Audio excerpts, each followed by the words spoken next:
बिस्मिल्लाहिर्रहमानिर्रहीम। अस्सलामु अलैकुम। सब तारीफ़ें रब्बुल इज़्ज़त के लिए जो दो जहानों का मालिक है, और लाखों करोड़ों दुरूद सलाम नबी अकरम सल्लल्लाहु अलैहि वसल्लम पर और उनकी आल पर। ठीक है दोस्तों, चलो फिर शुरू करते हैं आज की वीडियो, आज का व्लॉग। अस्सलाम वालेकुम। एक मज़े की बात बताऊं, हाल ही में अमारात ने ये नई जो सर्विस शुरू की है कि आपने जब पेट्रोल डलवाना है गाड़ी में आप खुद डालें। असल में ये उन्होंने बनाया है अपने जो उनके अपने मदनी है कि थोड़ी सी हिलजुल करें, गाड़ी से बाहर निकलें और पेट्रोल डालें। खुद पेट्रोल डालना है गाड़ी में।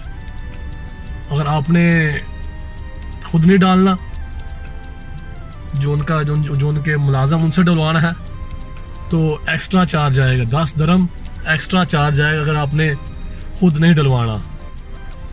तो ये अभी ये देखे कोई भी है, सब खुद डाल रहे हैं गाड़ी में। अभी हम भी खुद डालेंगे गाड़ी में। डाल पेट्रोल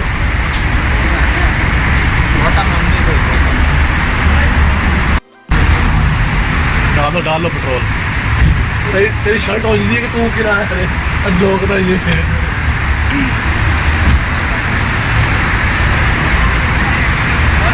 अब गाड़ी में खुद डालना है पेट्रोल।